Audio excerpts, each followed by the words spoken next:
মিটিয়ে দিয়েছে সামান্য মুসলমান, গুটিগত মুসলমানের দ্বারা।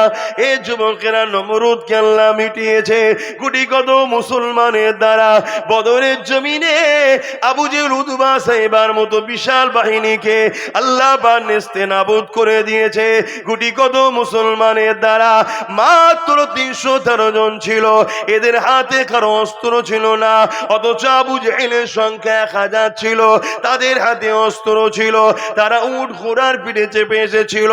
আর এই গুটিগত মুসলমান 313 জন যিনারা ছিলেন, ইনাদের হাতে খাজুরের ডাল ছিল। ইতিহাস আপনারা সবাই জানেন। এ যুবকেরা, তরুণেরা, বাপেরা, ওই লড়াইয়ের ময়দানে কাতার ঠিক হতে লেগেছে। ওই কাতারের মধ্যে দুটো ছোট ছোট বাচ্চা দাঁড়িয়ে রয়েছে। আল্লাহ নবী ওই দুটো বাচ্চার কাছে আগিয়ে গেল। যাবার পরে দেখতে লেগেছে ওই বাচ্চা দুটো পায়ের গোড়াগুলোর ওপরে ডিঙি মেরে মাথাটাকে একটু তুলতে লেগেছে। কেন রাসূলুল্লাহ বলেছে বাচ্চাদের, বুড়োদের আর নারীদের লড়াইয়ের ময়দানে যেতে নেই এবং এদের ওপরে জুলুমও, এদের ওপরে হামলাও করতে না।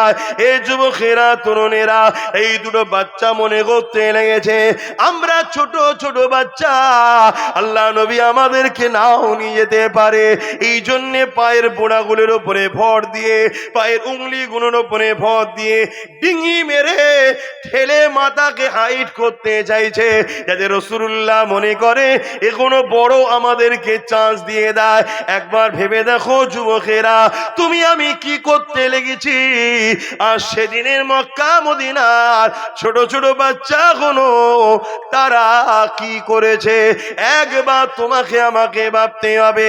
তুমি আমি লাঠি ধরেছি ইসলাম বিদ্বেষীদের জন্য, তুমি আমি মারপিট করছি ইসলাম বিদ্বেষীদের জন্য, তুমি আমি নিজের কওমের ঘর ভাঙছি ইসলাম বিদ্বেষীদের জন্য, তুমি আমি মুসলমানকে মিথ্যা কেস দিচ্ছি ইসলামের দুশমনের জন্য, তুমি আমি জনসমাজের মধ্যে মস্তানি করছি।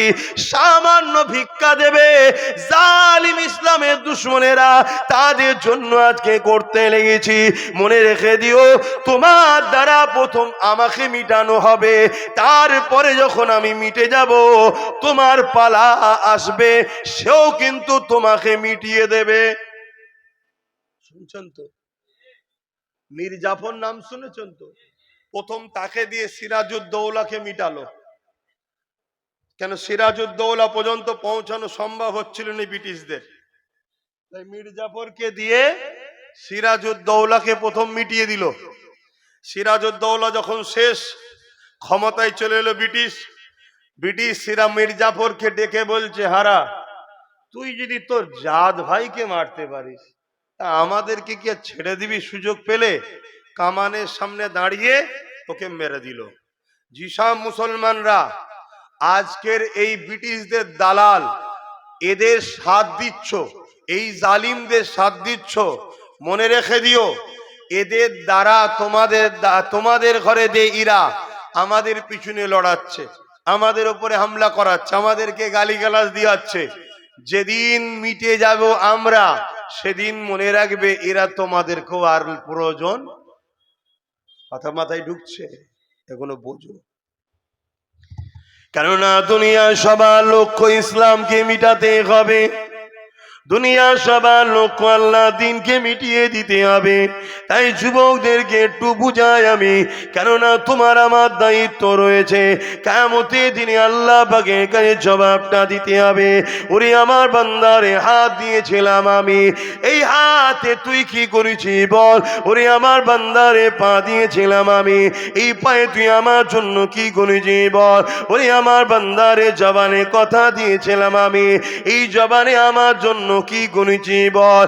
আজ মুসলমানের ঘরে ছেলেরা এই হাত দিয়ে মসজিদ তৈরি করা তো দূরের কথা, এই হাত দিয়ে মাদ্রাসাকে বাঁচানো তো দূরের কথা, যারা মসজিদ মাদ্রাসাকে মিটিয়ে দিচ্ছে, মুসলমানের ঘরে ছেলেরা তাদের ঝান্ডা ধরে ঘুরে বেড়াচ্ছে, তাদেরকে শক্তিশালী করার জন্য তাদের হয়ে মারপিট করতে লেগেছে।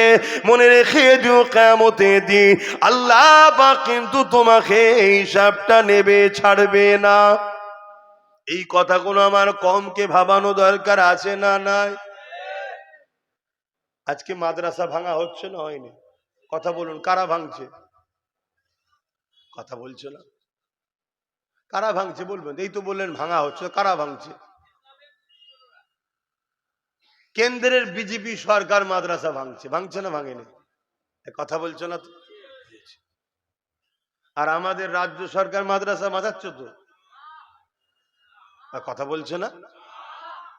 না ইনার বিষয়ে বলা যাবে না, ইনি ভাঙে ভাঙুক নাকি? কেন ইনি আমাদেরকে তো কিছু ভিক্ষা দেয়, অতএব মাদ্রাসা ভাঙে ভাঙুক কি যাকে। ও আমাদেরকে দেয় না, ও কেন ভাঙবে? ও যদি ভিক্ষা দেয় ভাঙে ভাঙবে, অসুবিধে নেই, এরকম ব্যাপার নাকি?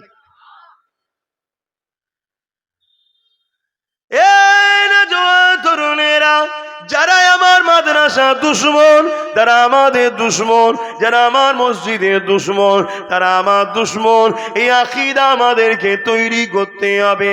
দুনিয়াদারি চলতে গিয়ে একে অপরকে সাথ দিচ্ছি দেবে, আলাদা বিষয়। ততক্ষণ পর্যন্ত বন্ধুত্ব থাকবে, ততক্ষণ পর্যন্ত সম্পর্ক থাকবে, যতক্ষণ পর্যন্ত তুমি আমার দ্বীনের বিরোধী না করবে। তুমি মানবে না মানবে এটা তোমার ব্যাপার, তুমি বুঝে নেবে। কিন্তু তুমি আমার দ্বীনের বিরোধী করছো কেন? তুমি যদি নাও মানো, মানুষ হিসাবে তোমার সঙ্গে আমি মিশবো, কিন্তু আমার দ্বীনের বিরোধী যদি করো, তাহলে তোমার সঙ্গে আমার মিশা সম্ভব না। কেননা রাসূলুল্লাহ জানিয়ে দিয়েছে, অন্যায় দেখলে হাত দিয়ে রোখো। হাতে যদি রুখতে না পারো, মুখ দিয়ে প্রতিবাদ করো। মুখ দিয়ে যদি প্রতিবাদ করতে না পারো, অন্তর থেকে ঘৃণা করে লাও। এ যুবকেরা, তরুণেরা, বাপেরা, তাহলে আজকে কেউ মাদ্রাসা ভাঙবে, কেউ মসজিদ ভাঙবে, কেউ মাদ্রাসা শিক্ষা বন্ধ করে দিয়ে ইসলামের শিক্ষা কেন্দ্র, ইসলামের ভান্ডার যেখানে, সেই কেন্দ্রগুলোকে যারা মিটাতে চাইবে, এদেরকে হাত দিয়ে রুখা দরকার আছে না না? আল্লাহ নবী বললেন হাত দিয়ে রুখতে, যদি হাত দিয়ে রুখতে না পারো, মুখ দিয়ে প্রতিবাদের দরকার আছে না না?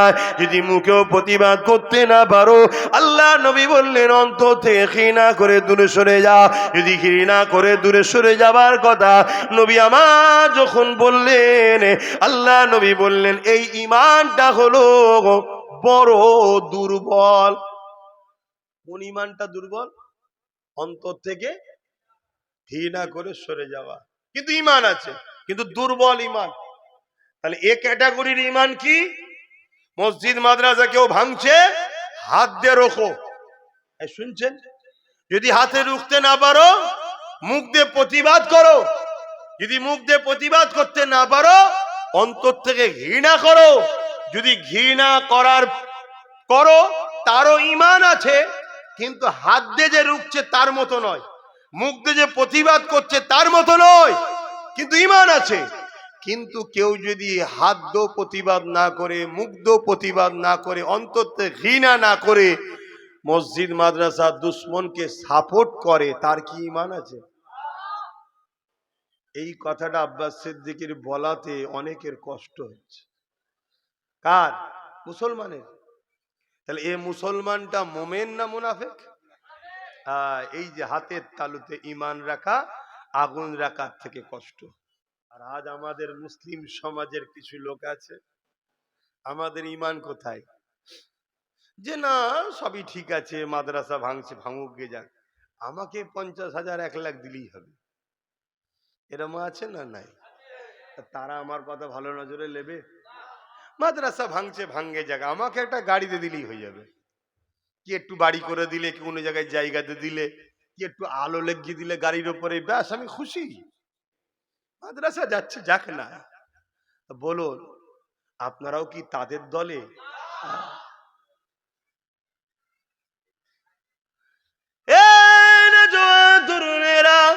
আরে নবীকে ভালোবাসার নাম ঈমান। নবীর মহব্বত যদি তোমার আমার অন্তরে থাকে, মনে রেখে দিও আমার নবী পাকের জুতা মোবারক নিয়ে কেউ যদি তুচ্ছ তাচ্ছিল্য করে, সে সঙ্গে সঙ্গে কাফের হয়ে যাবে। তাহলে নবীর ঘর মাদ্রাসাকে নিয়ে তুচ্ছ তাচ্ছিল্য করলে কি কাফের হবে না? এ যুবকেরা, তরুণেরা, আল্লাহর কোরআনকে নিয়ে কেউ তুচ্ছ তাচ্ছিল্য কি কাফের হবে না? আজ আমি হক কথাগুলো বলছি বলে আজ একদল মানুষ আমার পিছনে লেগে গেছে। কোনো অসুবিধা নাই, আরো লাগো। পুরো দুনিয়া যদি আমার মোকাবেলায় চলে আসে, আমি তথাপিও তাদের মোকাবেলায় প্রস্তুত রয়েছি ইনশাআল্লাহ। কিন্তু কোরআনের বিরুদ্ধে কেউ কথা বলবে, তাকে মেনে নেওয়া যাবে না। আজকে এই মাদ্রাসায় কোরআন শিক্ষা দেওয়া হয়, এই কোরআনের কতটা সম্মান, কতটা মর্যাদা। কিয়ামতের দিনে আল্লাহ পাক এই কোরআনকে সুন্দর করে সাজাবে। এই কোরআন আল্লাহ পাকের আরশে আজিমের নিচে এমন করে কুদরতি ভাবে ঘুরতে থাকবে। আল্লাহ পাকের ক্ষমতা আছে না নাই? এ যুবকেরা, ওই লাউহে মাহফুজে যে রক্ষিত রয়েছে, যে কোরআন ধারাবাহিক ভাবে রোজার মাসে আমার রাসূলুল্লাহর উপরে নাজিল আল্লাহ করেছে, ওই কোরআনকে আল্লাহ সুন্দর করে সাজিয়ে দেবে। আল্লাহর আরশে আজিমের নিচে খোঁড়াখুড়ি করতে থাকবে। আমার আল্লাহ পাক জিজ্ঞাসা করতে লাগবে, আমার পাক কালামুল্লাহ, আজ আপনি আমার কাছে কিছু বলতে চান নাকি? ওই সময় কালামুল্লাহ বলতে লাগবে, ও রাব্বি আল্লাহ পাক, দুনিয়া জমিনে যারা আমাকে মহাব্বত করেছে, আমাকে পেয়ার করেছে, আমাকে সিনার মধ্যে রেখেছে, আমাকে চুমা দিয়েছে, আমাকে চোখে লাগিয়েছে, আমাকে মাথায় তুলেছে, আমাকে আদর করেছে, এ আল্লাহ হয়তো পড়তে পারে রে, কিন্তু আমাকে চুমা দিয়ে আদর করে বুকে জড়িয়ে ধরেছে, আমার জন্য লড়াই পর্যন্ত করেছে, আমার জন্য অনেকে জান পর্যন্ত দিয়ে দিয়েছে। এ রাব্বি আল্লাহ, আজ আমি কালামুল্লাহ আপনার কাছে বলতে চাই, কোরআনকে যারা মহব্বত করেছে, আজকের এই কঠিন দিনে আপনি তাদেরকে নাজাত দিন। আল্লাহ নবী নূরের জবানে বলে দিলে, কিয়ামতের দিনে যাদের সিনাতে কোরআন রয়েছে, যারা হাফেজে হাক্কানি হয়েছে, যারা কোরআনকে পেয়ার করেছে, কোরআনকে মহব্বত করেছে, কোরআনের কথা বলেছে, কোরআনের পক্ষে দাঁড়িয়েছে, এমন ব্যক্তি যে কোরআন পড়তে পারে না কিন্তু খুলে আগুল বুলিয়ে বুলিয়ে আল্লাহ পাকের কথা তাদের চুমা দিয়েছে, এই রকম ব্যক্তি কিয়ামতের দিনে ওই কোরআনের শাফাতের উসিলায় আল্লাহ পাকের জান্নাতে চলে যাবে। আরো জোরে বলুন সুবহান।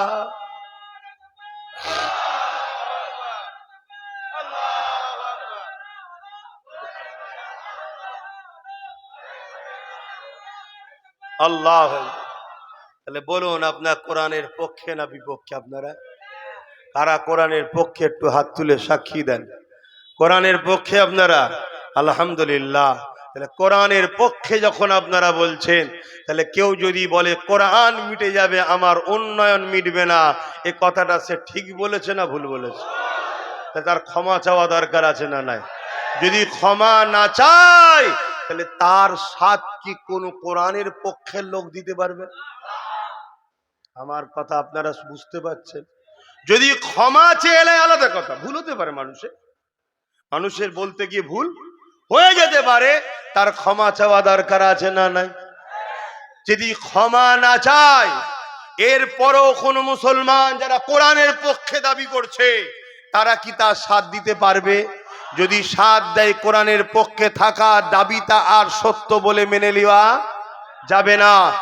এই কথাই কারা একমত?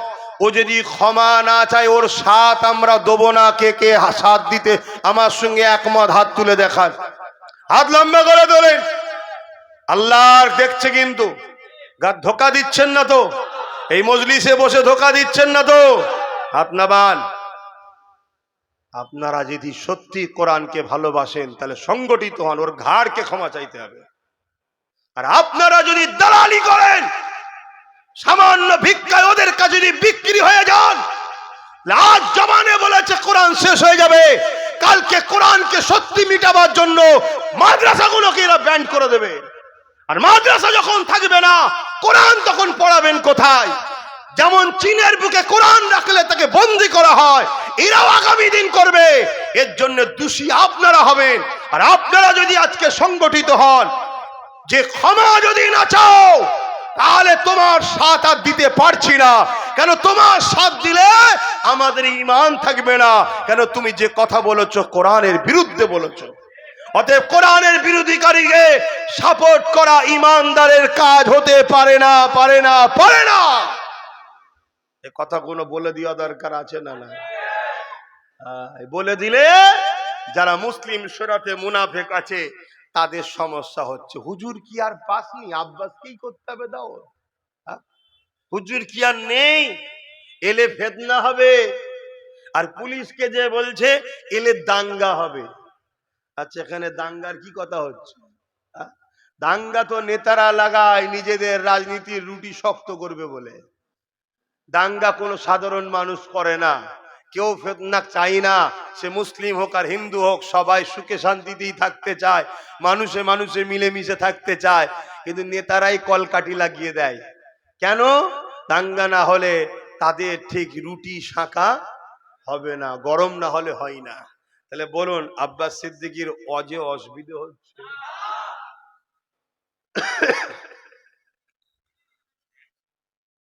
বলবো না থাকবে? ভুলে যাবেন না তো? যদি ভুলে যান কপাল ফাটা জাহান্নামে ঢুকবেন। কি করা যাবে? আর কিচ্ছু করার নেই।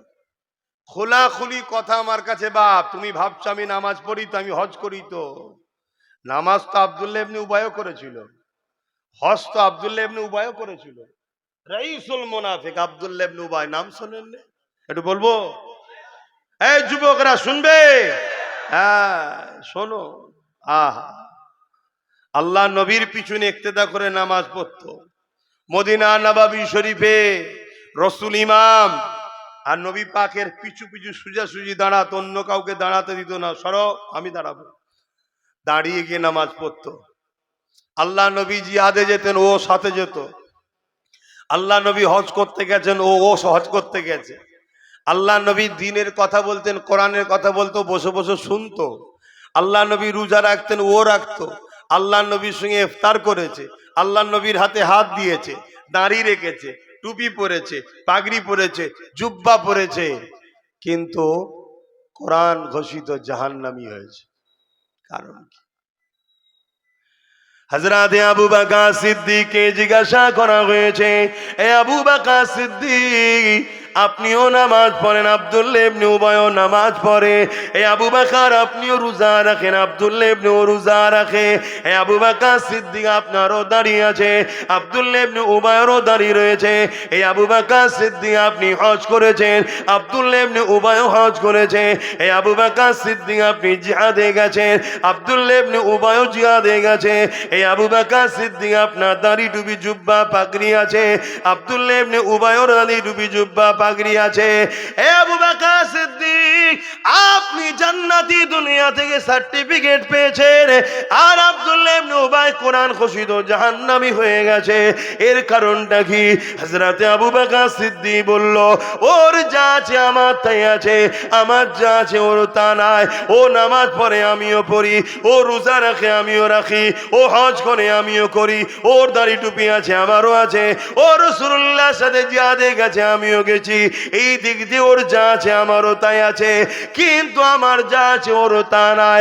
আমার দিলে আল্লাহ, নবী, কোরআন, ইসলামের উপরে মহাব্বত, ভালোবাসা দিল থেকে আছে। ওর লোক দেখানো করে, দিল থেকে করে না। এই জন্যে ও মুনাফিক, জাহান্নামী। আর আমার ইমানের জন্য আল্লাহ আমাকে জান্নাতে সার্টিফিকেট দিয়েছে। প্রতি বছরে অমুসলিম থেকে অনেক মানুষ ইসলাম কবুল করছে, খবর আছে তো নাকি? তাহলে মুসলমান কি অমুসলিম হয় না? তারা যাচ্ছে কোথায়? সেইগুলো কই? শোনো মন দিয়ে। আব্বাস সিদ্দিকী যেগুলো বলে, 8 বছর আগে বলেছি, আস্তে আস্তে ঘটছে সব। আজ বলছি, আগামীতে ঘটবে। কিন্তু সজাগ যদি না হও, আফসোস করতে হবে, কিছু করার থাকবে না। যেমন 8 বছর আগে বলেছিলাম ওয়াকফ চলে যাচ্ছে, বাঁচাও। কত আন্দোলন করেছি ওয়াকফ নিয়ে, আপনাদের এলাকাতেও করেছি, সাক্ষী আছেন তো নাকি? এটা আওয়াজ দেন, করেছি না করিনি? এ তো 2025 এ সালে না হয় আইন তৈরি হয়েছে, তার আগে আন্দোলন করেছি, কিন্তু আজকে আইন তৈরি হয়ে গেল। কিন্তু সেই দিন থেকে যদি আমরা সজাগ হতাম, সেই দিন থেকে যদি আমরা জাগতাম, সেই দিন থেকে যদি আমরা তৈরি হতাম, তাহলে কিন্তু আজ সুযোগ পেত না। সুযোগ আমরাই করে দিই। চোর যেমন চুরি করে পাপ, চোরকে চুরি করার কেউ সুযোগ করে দিলে ওটা কি পাপ নয়? কি গো, বলবেন তো নাকি? ওটা পাপ নয়? আপনার পাড়াতে একজন এসে একজনের বাড়িতে চুরি করেছে, আর গ্রামের আর একজন মই দিয়েছিল দিয়াল টপকাবার জন্যে। পুলিশ কি যে মই দিয়েছে ওকে ধরবে না? কথা বলছে না তো? হ্যাঁ, তুও বেটা চ। স্যার আমি তো কিছু ভাগ পাইনি। ভাগ পাসনি তো কি হয়েছে, মই দিলি কেন? কি আব্বা ঠিক বলছি তো নাকি? মই দিলি কেন? ঠিক তেমনি আজ ওয়াকাফের কেউ আইন তৈরি করেছে, তার তো শাস্তি হবে হবে, কিন্তু মনে রাখবে তাকে যদি আমরা সহযোগিতা করে থাকি আমাদেরকে আল্লাহ ছেড়ে দেবে নাকি? একটা জমিন পড়ে আছে, লোকজন নোংরা আবর্জনা ফেলছে দীর্ঘ বছর ধরে কেউ কিছু বলছে না। লাস্টে কারো না কারো নজর যাবে না যাবে না, হ্যাঁ কি ব্যাপার, এই জমিটা এইভাবে ইউজ হচ্ছে, ভালো জায়গা, চল দখল করে লে। আর যখন দখল করে লেছে তখন চিল্লালে আর হবে? আমার কথা বুঝছেন? এজন্য এখনো জাগাচ্ছি, এখনো সময় আছে। হাত কেটেছে ঠিকই, কিন্তু শরীর থেকে আলাদা হয়ে যায়নি, এখনো আছে। সেলাই টিলাই দিয়ে ব্যান্ডিজ ফ্যান্ডিজ করো, আশা রাখা যাচ্ছে জুড়ে যেতে পারে। হয়তো একটু দুর্বল হবে, কিন্তু জুড়ে যাওয়ার চান্স আছে না নাই? আবার আল্লাহ চাইলে এই হাতটাই এত শক্তিশালী হবে, আগের হাতটাও অত শক্তিশালী নাও হতে পারে। এরকমও ইতিহাস আছে না নাই? এই বদরের ময়দানে দুটো বাচ্চা ছেলের কথা বলছিলাম। ওই দুটো বাচ্চা যখন বদরের ময়দানে আবু জেহেলের উপরে হামলা করে দিল, আবু জেহেলের অস্ত্রের আঘাতে দেখা যায় এক বাচ্চার হাতটা কেটে গেল। এ যুবকেরা, তরুণেরা, বাপেরা, অনেক বড় কথা, পরবর্তী সময় যখন লড়াই থেমে গেল, আল্লাহ নবী হাতটাকে খুঁজে নিয়ে এসে ওইখানে লেগিয়ে আল্লাহ নবী হাতটা বুলিয়ে দিয়েছিল। সঙ্গে সঙ্গে আমার আল্লাহ পাকের কুদরতি ক্ষমতায় নবী পাকের হাতের এত পাওয়ার আল্লাহ দিয়েছে, ওই হাতটা জুড়ে যায়। এই নওজোয়ান তরুণেরা, ওই সাহাবী বলতে লেগেছে বাকি জীবনটা আমি এই হাত দিয়ে এত উপকার পেয়েছি, আমার যে হাতটা কাটা ছিল না ওই হাতের থেকে আরো শক্তিশালী ক্ষমতা আল্লাহ নবীর স্পর্শ লাগা ওই কাটা হাত জুড়ে গেছে, যেটা ওই হাতে আরো বেশি ক্ষমতা পেয়েছি। তাহলে সেই নবীর দিনের জন্য, সেই নবীর ইসলামের জন্য আজ আমরা যদি লড়াই করি, সংগঠিত হয়, আল্লাহ পাকের সাহায্য অবশ্যই আসবে। এ নওজোয়ানেরা, তরুণেরা, বাপেরা, এ নবী পাকের প্রেমিকেরা, আরে নবী আমার কত কষ্ট করেছে। আল্লাহ নবীর জীবনে এমনও দিন গেছে, নবী আমার সিজদায় যখন পড়ে গেছে, মক্কা জালিমরা আমার নবী পাকের পিঠের উপরে পচা দুম্বার ভুঁড়ি চাপিয়ে দিয়েছে। আল্লাহ নবী নিঃশ্বাস নিতে পারে না, নবী আমার কষ্ট করতে লেগেছে, দম বন্ধ হয়ে আসতে লেগেছে, নিঃশ্বাস নিতে বড় কষ্ট হচ্ছে। এই অবস্থায় নবী আমার সিজদায় পড়ে গেছে, সিজদায় পড়ে কাঁদে, সিজদায় পড়ে তাসবিহ পড়তে লেগেছে। এ যুবকেরা, তরুণীরা, বাপেরা, আজকে জালিমরা আমরা সিজদায় গেলে আমাদের পিঠে পচা কিছু চাপিয়ে দিচ্ছে না। আজকে জালিমরা রাত পাওয়ারের জোরে আমাদের সিজদার জায়গাগুলোকে দখল করে নিচ্ছে, সিজদা দিওয়াটাকে বন্ধ করে দিবার প্ল্যান করছে। বুঝতে পারছেন তো? সেদিনও জুলুম হয়েছে, আজকেও জুলুম হয়েছে, পদ্ধতিটা শুধু চেঞ্জ হয়েছে। সেদিনও জুলুম করেছে জালিম শাসকরা, আজকেও জুলুম করছে কারা? জালিম শাসকরা। কিন্তু সেদিনে ডাইরেক্ট ছিল, আর আজকে বড় দুঃখ, আমার কওমের গাদ্দাররা এই জালিমদের সাথ দিচ্ছে, তাই এরা এত সাহস পাচ্ছে। কেউ একজন বলেছিল মাদ্রাসায় জঙ্গি তৈরি হয়, আমার কওমের লোক তাদের পাশ থেকে সরে যাওয়ার জন্য তাদের ক্ষমতা চলে গেছে না যায়নি? জোরে বলুন। তাহলে আমার কওম যতক্ষণ সাথ দেয় এরা ততক্ষণ কামিয়াবি হয়, কিন্তু আজ এরা আমার কওমের সাথ নিয়ে আমারই দিনের উপরে হামলা করে, এরা বারবার আমার মসজিদ মাদ্রাসাকে টার্গেট করে। এটা আমাদেরকে ভুলে গেলে চলবে না। বড় দুঃখ, এই কথা কোন সমাজকে জানানো, সজাগ করা, প্রত্যেকটা মসজিদ থেকে, প্রত্যেকটা জলসা থেকে, প্রত্যেকটা খানকা দরবার থেকে সবার উচিত। সবাই যখন বলবে তবে তো সমাজ জাতি জাগবে। দুজন বলবে আর 50 জন স্টেজে জালিমদের সঙ্গে বসে মালপানি নেবে, তাহলে এ সমাজের মুসলমান দ্বিধাদ্বন্দ্বের মধ্যে পড়বে না? পড়বে না। কিন্তু সমাজকে জানা দরকার, যুগে যুগে এভাবে জালিমরা অর্থ দিয়ে একদল উলামাদেরকে খরিদ করেছে না করেনি? এ কথা বলেন। এই ভারতবর্ষে একটা রাজা ছিল, নাম তার আকবর। নামটা কি? আকবর। নামটা শুনে মনে হবে কলজে ঠান্ডা হয়ে যাবে, কিন্তু এত বড় শয়তান ছিল, আলেমদের ঘরে অর্থ দিয়ে কিনে দ্বীনে ইলাহি কোরআনের বিরুদ্ধে একটা কিতাব পর্যন্ত লিখেছিল। শুনছেন? তাহলে আকবরকে সাপোর্ট করা যাবে? কিন্তু আকবরের পক্ষে হাজার হাজার আলেম, ওলামা, মুফতি, স্কলার, বড় বড় বক্তা সব দাঁড়িয়ে গেল। দাঁড়িয়ে গিয়ে বলছে, আমাদের সম্রাট মুগলে আজম, তার উপরে আসমান থেকে ওহী এসছে। বলুন নাউজুবিল্লাহ। যেখানে কোরআন বলছে ওয়ালাকির রাসূল, কোরআন বলছে কোরআন হলো শেষ কিতাব, নবী মুহাম্মদ সাল্লাল্লাহু আলাইহি রাসূলুল্লাহ ও খাতামান নবীন, নবী হলেন শেষ নবী, নবীদের উপরে ওহী আসে, আর কোন নবী আসবে না। সেখানে আকবর একদিকে নবী দাবি করলো, আর একদিকে তার উপরে আবার কিতাব এসেছে কোরআনকে বিরুদ্ধ করার জন্য।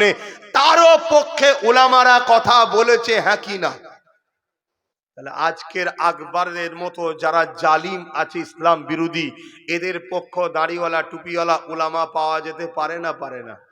এতে আশ্চর্য হবার কিছু নেই তো।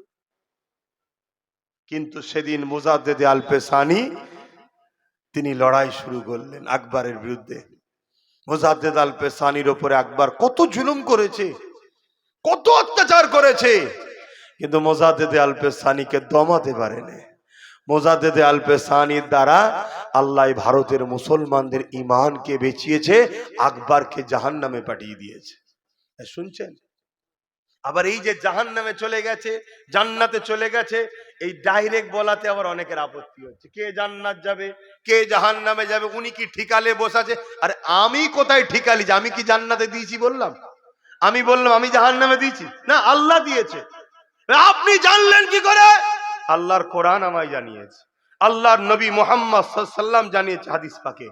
কথা বুঝে আসছে না? না, নবী একটা সোজা ডাক টানলেন, এই ডাকটা হলো সিরাতুল মুস্তাকিম, তার দুদিকে অনেক ডাক টানলেন, এই রাস্তা ছাড়া বাকি যত দিক আছে যারাই যাবে জাহান্নামে। নবীর এই কথা সত্য না মিথ্যা?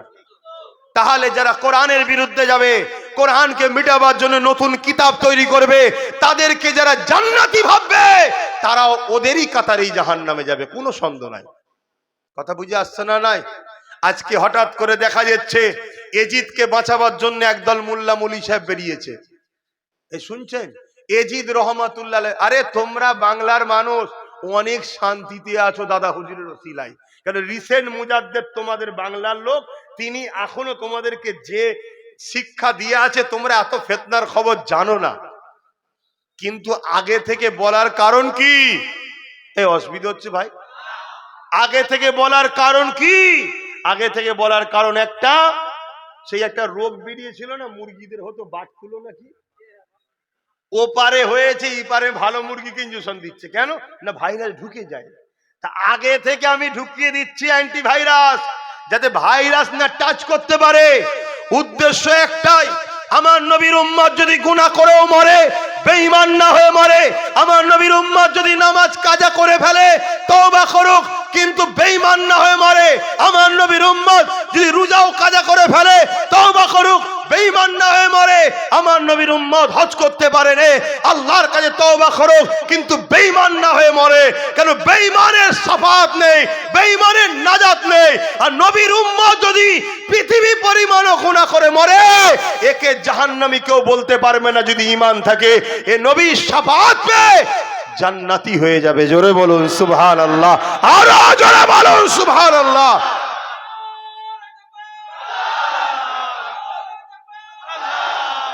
এই যে ফিতনা থেকে এই যে আপনাদেরকে ধ্বংস করার চক্রান্ত চলছে, এ থেকে বাঁচানোটা কি আমি ভুল করছি? বড় দুঃখ বাপ। এরপরও একদল মুসলিম ভাই কি নেশাতে আছে আল্লাহই জানে, কেন যে এরা যাচ্ছে না আল্লাহই জানে। কথা বুঝে আসছে? আরে তোকে যদি একে এতই ভালো লাগে যে কে ছাড়তে পারছিস নি, তাহলে একে বুঝা না যে আপনি যা কাজ করছেন এতে আপনার অবস্থা খারাপ হয়ে যাবে, আপনি ক্ষমা চেয়ে এলেন, নচেত আমাদের কিছু করার থাকবে না। কথা বুঝে আসছে না? নাই কত বড় ষড়যন্ত্র হচ্ছে। হ্যাঁ, এই যে সব প্যান্ট শার্ট পরা, দাড়ি চাচা, সিনেমা দেখা, গান শোনা, ফাংশনে যাওয়া, কিন্তু কেউ বলতে পারবে এরা জাহান্নামী, এরা কাফের? কেউ বলতে পারবে? কিন্তু গায়রুল্লাহর সঙ্গে শরিক করা কোনো জিনিস যদি খায়, কথা বলে গায়রুল্লাহ আল্লাহ ছাড়া অন্য কারো কোনো উপাসনার জিনিস, শরিক করা জিনিস যদি খায়, সঙ্গে সঙ্গে বেঈমান কাফের হয়ে যাবে। এদের ঘরে কাফের বানাবার প্ল্যান করছে না করেন? কথা বলুন, বলুন বলুন বলুন, কে করেছে বলুন?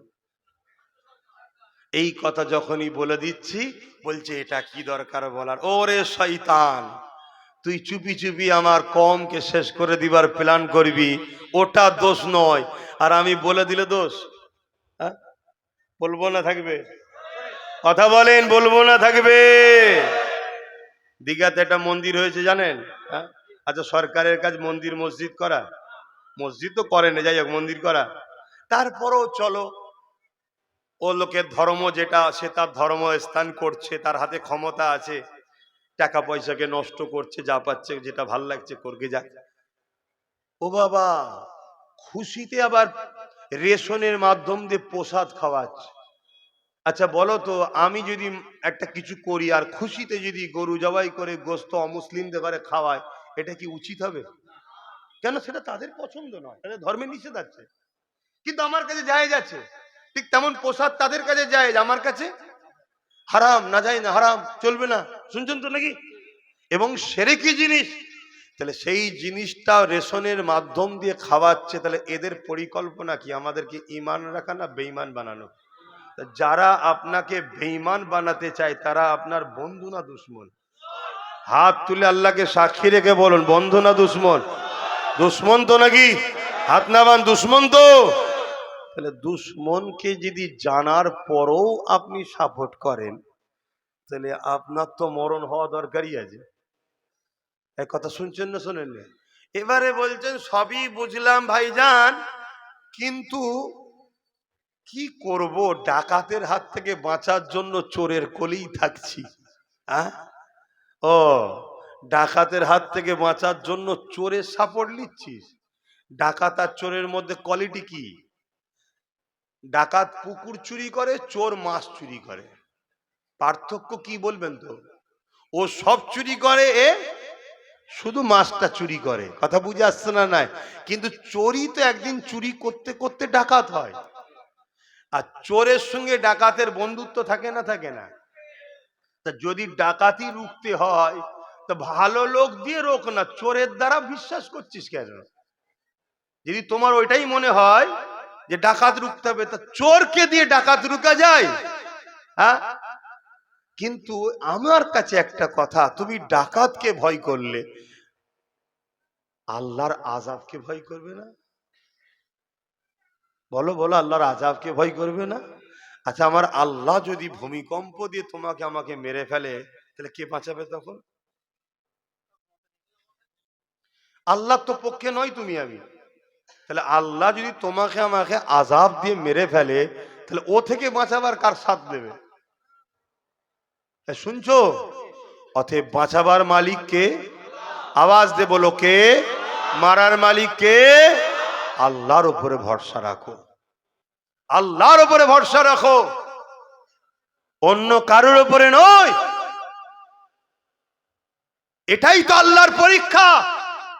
আল্লাহ সন্তান দিয়ে পরীক্ষা নেয়, আল্লাহ বাপ মা দিয়ে পরীক্ষা নেয়, আল্লাহ অর্থ দিয়ে পরীক্ষা নেয়, আল্লাহর পরীক্ষা হচ্ছে বাংলার মুসলমান তোমাদের ঘরে।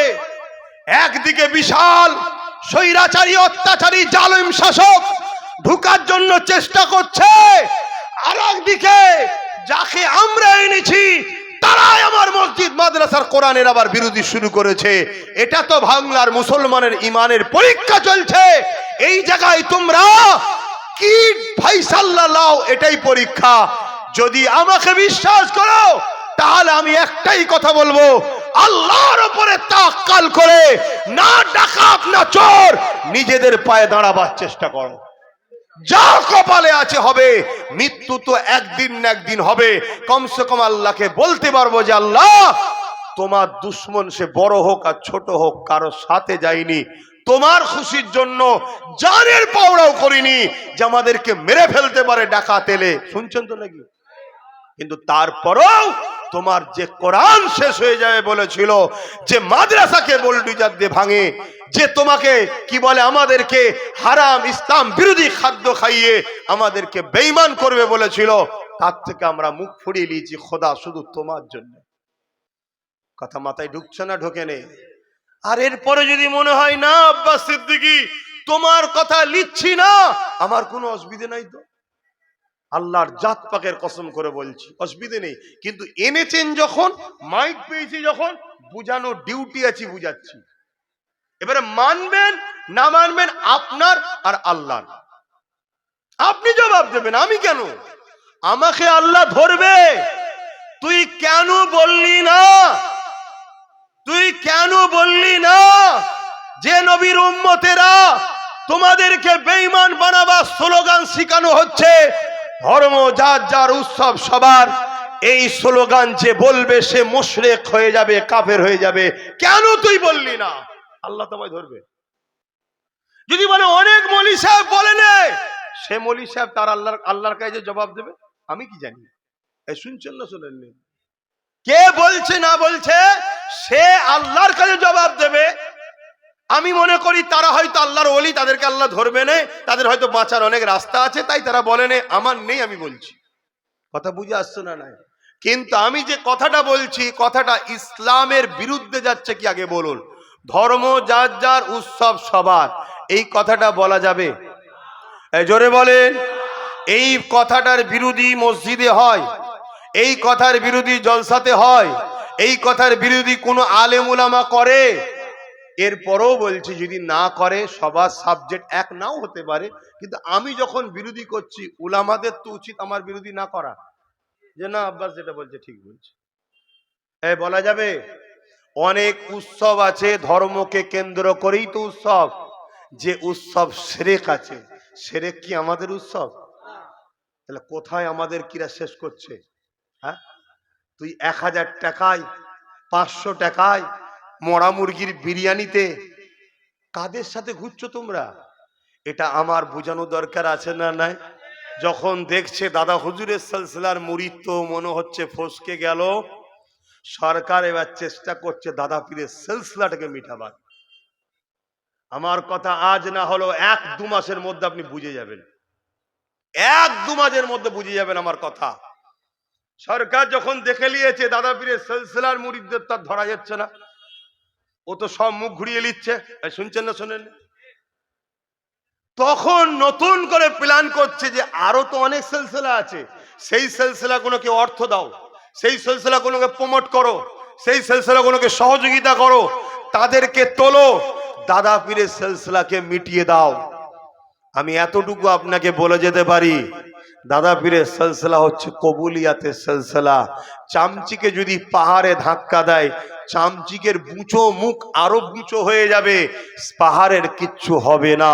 দাদা পীরের সিলসিলা আব্বাসের উপরে নির্ভর নয়, দাদা পীরের সিলসিলা পীর আলী আকবর সিদ্দিকীর উপর নির্ভর নয়, দাদা পীরের সিলসিলা কোনো পীরজাদা পীর সাহেব মুফতি মৌলানার উপর নির্ভর নয়। দাদা পীরের সিলসিলা মদিনাওয়ালা কামলিওয়ালার আহলে সুন্নাত আল জামাআতের পূর্ব ভারতের হেড সেন্টার হলো ফুরফুরার পীর আবু বকর, যার হিফাজতের দায়িত্ব খোদ আল্লাহর কুদরতি হাতে আছে। জোরে বলুন সুবহানাল্লাহ, আরো চিৎকার দিয়ে বলুন সুবহানাল্লাহ। তাহলে আমার পীরের মুর্শিদের সিলসিলাকে যে হুকুমত মিটাতে চাইবে, যেমন ইসলামকে মিটাতে চাইলে, আমাদেরকে শিরকি খাদ্য খাওয়ালে, আমাদেরকে বেঈমান বানাতে চাইলে তার বিরুদ্ধে যেমন কথা বলতে হবে, ঠিক তেমনি দাদা পীরের সিলসিলাকে কেউ মিটাতে চাইলে সেই শাসকের বিরুদ্ধে আমাদেরকে লড়াই সংগ্রাম করার দরকার আছে না নাই? যদি মনে করে পুলিশদের রুখে দেবো, মিলিটারিদের রুখে দেবো, গুন্ডা মুসলমান মুনাফিক এক শ্রেণীর আছে তাদেরকে রুখে দেবো, মনে রেখে দিও জালিম হুকুমত তোমার মতো কত দাদা দিদি এসেছে, আলহামদুলিল্লাহ এই মুসলিম সমাজের মধ্যে আল্লাহ একজনকে দাঁড় করিয়ে দেবে, তার দ্বারা তোমার নাম নিশানাকে আল্লাহ মিটিয়ে দেবে। ঠিক না বেঠে? ইতিহাস বলছে নমরুদ পৃথিবীর রাজা ছিল, তাকে আল্লাহ মিটিয়েছে একটা খোঁড়া মশা দ্বারা। ফেরাউনকে আল্লাহ মিটিয়েছে নীল নদে ডুবিয়ে ডুবিয়ে। এখনো সময় আছে। এ উম্মতে মুহাম্মাদি, তোমার কাছে পেটটা আগে হয়ে গেছে, এত আঁচড়ে পেট ভরছে, বিমার তো ভর্তি, ঘরে তো ওষুধ ভর্তি, রুগী তো ভর্তি, হসপিটালে তো ঘন ঘন ছুটতে হচ্ছে, এত কিছু করার পরও তোমার পেট কি ভরছে? অতএব আল্লাহর উপরে ভরসা করো। শান্তি দিবার মালিক, জান বাঁচাবার মালিক, ইজ্জত দিবার মালিক আল্লাহ। আল্লাহ আল্লাহ ছিল না আলাদা কথা, থাকতে ইদিক উদিক করো না। তোমরা সবাই সংগঠিত হও, নবী বংশের আওলাদের সাথ দাও, নবী বংশের আওলাদের সাথ দাও। আমার ভাইরা কি পাগড়ি পরবেন? মাশাআল্লাহ, আমাকে বলেন না তো। আহা, এই যে হাফেজে কোরআন, আজ সমাজে আলেম উলামা হাফেজদের ঘরে, তুলাবাদের ঘরে কিভাবে সন্দন নজরে তাকানো হয় না হয় না? কথা বলুন। প্রকাশ্য অস্ত্র নিয়ে ঘুরছে, প্রকাশ্য সন্ত্রাসী হচ্ছে, সব প্রমাণ হচ্ছে, তারপরও তাদেরকে সন্দন নজরে দেখা হয় না। সুন্দর লেবাস, সুন্দর চেহারায় আমরা আমাদের পয়সায় আমাদের মাদ্রাসা তৈরি করে আল্লাহর শ্রেষ্ঠ বাণী কোরআন, যে কোরআন ইনসাফের শিক্ষা দেয়, যে কোরআন ইনসানিয়তের শিক্ষা দেয়, যে কোরআন দেশপ্রেমের শিক্ষা দেয়, যে কোরআন মনুষ্য জাতিকে বাঁচাবার কথা বলে, যে কোরআন বলছে একটা মানুষকে কেউ যদি বাঁচায় পুরো মনুষ্য জাতিকে সে বাঁচালো, যদি কেউ একটা মানুষকে হত্যা করে পুরো মনুষ্য জাতিকে হত্যা করার পাপ তার কাঁধে গেল। সেই কোরআন পণ্যওয়ালা, সেই কোরআনের পক্ষে যারা, তাদের উপরে সন্দন নজরে দেখা হচ্ছে না হয়নি? কারণ একটাই, যাদের গার্জেন থাকে না তাদেরকে সবাই মিলে চাটি মেরে যায়। আজ আমাদের কোনো গার্জেন নাই, আমাদের হয়ে কথা বলার কেউ নাই, আমাদের হাতে পাওয়ার নাই, এজন্য যা খুশি করে যাচ্ছে, যা খুশি করে যাচ্ছে। এজন্যই তো আব্বাস সিদ্দিকী বারবার বলে, আসো, কেউ যদি আমাদের প্রকৃত দরদি হয় তাকে বলো আমাদেরকে পার্টনারে লাও, তোমার সাথে নয়, পার্টনারে। পার্টনার বোঝেন তো নাকি? তাতে 10% হয়, 10%ই দাও, ভাগিদারিতে লাও। কথা বুঝছেন তো নাকি? তাহলে জানবে সে প্রকৃত দরদি। আর নচেত আমার সিল, আমার নুরা আমারই ভাঙবে। দেখো তাই হচ্ছে না হয়নি? বলো না হচ্ছে না হয়নি? এই বাংলাতে আমাদের হিজাব পরার জন্য স্কুল থেকে বাচ্চাদেরকে বার করে দেওয়া হয়েছে না হয়নি? এই বাংলাতে প্রকাশ্য বলা হয়েছে কি, মিড ডে মিলের খাবার রাস্তার কুকুরের বাচ্চাকে খেতে দেবো, তো মাদ্রাসার বাচ্চাদের খেতে দেবো না। বলা হয়েছে না হয়নি? বলো, কারা বলছে? যারা আমরা ছাড়া চলবে না তারা। তাহলে বলো, আমাদেরকে ভাবতে হবে। তাহলে আজ 3-3টে বাচ্চা হাফেজে কোরআন হচ্ছে। কদিন আগে দিল্লিতে একটা বিস্ফোরণ হলো, জানেন তো নাকি? হ্যাঁ, সেই বিস্ফোরণে সন্দেহ করে 4 জন মুসলিম ডাক্তারকে তোলা হলো, সম্ভবত 4 জন কি কাজ, কি হই হই হলো বলো তো? বলবেন তো হই হয়েছে না হয়নি? তারপরে কি খবর পেয়েছেন ওই 4 জনের সঙ্গে কি হয়েছে? সেই 4 জন নির্দোষ ছেড়ে দিয়েছে, খবর পেয়েছেন? কিন্তু মূল আসামিকে ধরা পড়েছে, তারা মুসলমান নয়, সে খবরটা নিয়ে হই হই হচ্ছে। কেন হবে? এ জাত কেন হবে? জাতি তোমাকে তো মিটাতে চাইছে, তোমাকে তো টার্গেট করা হয়েছে, তোমার হয়ে বলার কেউ নেই। শোনো, মলি সাহেব লাগবে, হাফেজ সাহেব লাগবে, আলেম লাগবে, পীর লাগবে, কিন্তু সব মলি সাহেবলে কি করবে, সব হাফেজ সাহেবলে কি করবে? কিছু ডাক্তার, কিছু উকিল, কিছু জজ, কিছু আইএস, কিছু আইপিএস, কিছু নেতাও আমাদের দরকার আছে না না? জোরে বলুন, আছে না না? সেইটা আমাদের কই? এই যে এতগুলো লোক বসে আছো, বুকে হাত দিয়ে বলো তোমাদের জানা শোনা একটা নাম বলো যে তোমাদের কেউ আত্মীয়র মধ্যে জজ আছে কারো? কি বলে, ডিএম, আইএস, আইপিএস, মন্ত্রী আছে, মন্ত্রী তোমাদের আত্মীয়র মধ্যে কেউ? তাহলে কি আছে বলো? খারাপ লিও না, উপরন্ত মুসলমান পাড়ায় খোঁজ নিয়ে দেখো গুন্ডা বদমাইশ ভর্তি হয়ে আছে। এ আছে না নাই? এতে কি আমি আপনাকে ছোট করলাম না? এটা প্ল্যান মাফিক করা হয়েছে। তোমাদেরকে শিক্ষা দেয়নি, তোমাদের ছেলেদেরকে আইএস আইপিএস বানাইনে, তোমাদের ছেলেদেরকে ডিএম বিডিও আইপিএস বানাইনে। অনেকে বলবে মুসলমান উপযুক্ত নয়। মুসলমান যদি উপযুক্ত না হতো তাহলে আমেরিকার মতো জায়গায় মুসলমান কি করে মেয়র হচ্ছে, আমেরিকার মতো জায়গায় মুসলমান কি করে বড় বড় পোস্টে চলে যাচ্ছে? আরে তোমাদেরকে চাপিয়ে রাখা হয়েছে, দাবিয়ে রাখা হয়েছে। তোমাদেরকে একটা কি বলে ডকুমেন্টস তৈরি করা হচ্ছে, তোমাদের নামগুলো সব গুগলে সার্চ হচ্ছে, কি রেকর্ড হচ্ছে। দেগঙ্গা মানে অশান্তির জায়গা, খুনের জায়গা, বোমের জায়গা, মারপিটের জায়গা। ভাঙর মানে, হাড়ুয়া মানে মুসলিম অধ্যুষিত এলাকাকে রেড জোন করা হচ্ছে। ইচ্ছা করে কারা করছে? যাদের জন্য তোমরা মারপিট করো তারাই তোমাদেরকে রেড জোনে ফেলছে। একটা দিন আসবে মায়ানমারের মতো তোমাদেরকে গুলি করে করে করে মারা হবে, এনকাউন্টার করে করে মারা হবে। যখন তোমাদেরকে মেরে দেওয়া হবে রাষ্ট্রসংঘ বলবে যেদেরকে মারা হচ্ছে কেন, ওই দিন তোমাদের এই রিপোর্ট গুলো দেখানো হবে। এরা মানুষ নয়, এরা সমাজ বিরোধী। এদের শুধু খুন করতো, মারপিট করতো, ঝগড়া করতো, কিন্তু যাদের জন্য করেছো তারাই বলবে। তাই বাঁচাতে চাইছে আব্বাস সিদ্দিকী। আর বাঁচাবার জন্য আমার প্রাণ প্রিয় ভাই নওশাদ থেকে আজকে তোমাদের জন্য রাস্তায় নেবিয়ে দিলাম। সে দিন রাত গাল খাচ্ছে, দিন রাত তার উপরে জুলুম হচ্ছে, দিন রাত তার নামে কেস হচ্ছে, তাকে নির্দোষ জেলে ভরে দিল। অথচ এই বিজেপির নেতা কি বললো, ইসলামে নাকি রেপ করা পাপ নয়, এর নামে এত কেস হলো, মমতাকে জেলে দিচ্ছে না। একে জেলে দেওয়া দরকার ছিল না? ছিল না? একে দিচ্ছে না। শুভেন্দু অধিকারী কত বড় বড় কথা বলছে, জিহাদি, রোহিঙ্গা, 1 কোটি বার করে দেবো, 2 কোটি পালাচ্ছে। এগুলো সত্য বলছে না মিথ্যা বলছে? এরপরও ওর নামে কোনো মামলা হচ্ছে, ওকে কে কেউ জেলে ভরছে না। এরা দুজন সেটিং করে আছে, এ ভয় দেখাচ্ছে তুমি আমি যাতে মমতার কোলে উঠে যাই। এই কথা বুঝে আসছে না? নয়? তাহলে এই জায়গায় দাঁড়িয়ে থেকে আমার ভাইটাকে আমি দিয়ে দিলাম। সে তো আমার মতো জলসা করতে পারতো। কথা বলেন, পারতো না? পারতো না? সেও তো দরবারে গিয়ে বসতে পারতো, আপনারা গিয়ে তো মুসাফা করে নজরানা দিতেন। এমনি করিনি, অনেক কিছু বুঝেছি। এ জাতি তোমাকে বাঁচাতে চাইছি। এরপরও বলছি, শুনছেন তো, এরপরও তোমাকে বলছি, যদি আব্বাস সিদ্দিকীর উপরে সন্দেহ হয়, যারা তোমাদের মধ্যে সন্দেহ ঢুকাচ্ছে তাকে বলছি আসো। ডাকাতকে ধরার জন্য পাহারা দিতে হবে। ডাকাত সবচেয়ে বড় ক্ষতি তো আমাদের করছে। আমাদের মসজিদ ভাঙছে, আমাদের ঘরে মব লিঞ্চিং করে মারছে, আমাদের উলামাদের মারছে, আমাদের মসজিদ ভাঙছে, আমাদের মাদ্রাসা ভাঙছে। তো যদি পাহারা দিতে হবে, রুখতে হবে, আমিও বলছি রুখতে হবে, তা আসো একসাথে রুকি। এক কথা ভুল বুঝছেন নাকি?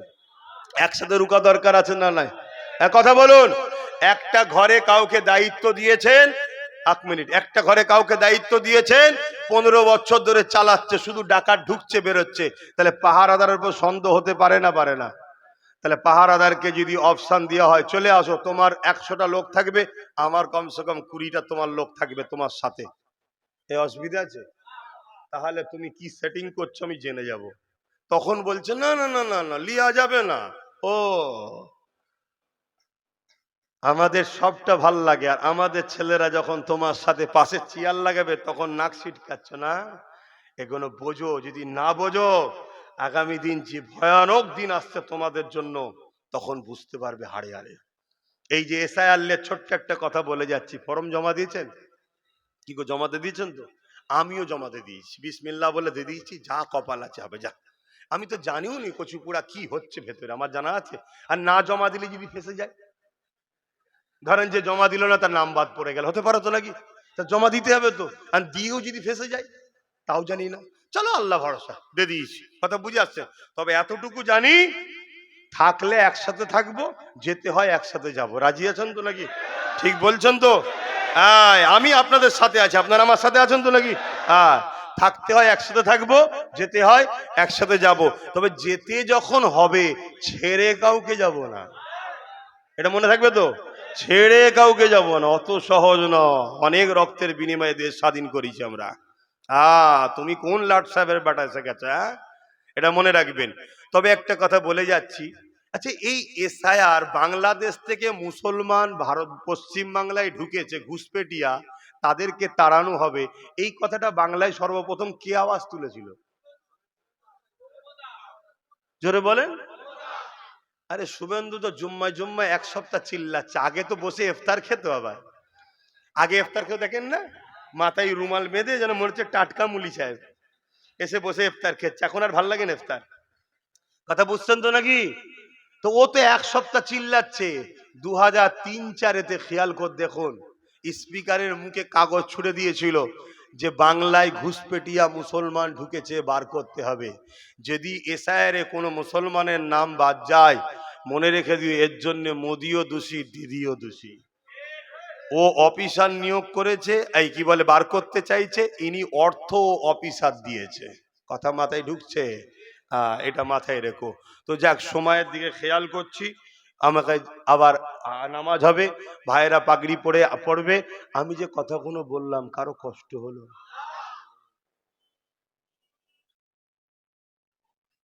আচ্ছা আচ্ছা আচ্ছা। তো ভাই পাগড়ি তো পরানো হবে, এই ভাইয়েরা যে পাগড়ি পড়ছে, আল্লাহর কোরআন পড়ছে, এতে আপনারা খুশি না বেজার গো? তাহলে একটু পকেটে হাত দিতে লাগে তো নাকি? এই মাদ্রাসার জন্য যার যা খুশি একটু দিতে হবে তো নাকি? কি বলছেন, দেবেন তো নাকি? হ্যাঁ, সবাই ছেলেরা যাচ্ছে, মা যাও ভেতরে ঢুকে যাও, আর দরুদ শরীফ আল্লাহুম্মা সাল্লি আলা।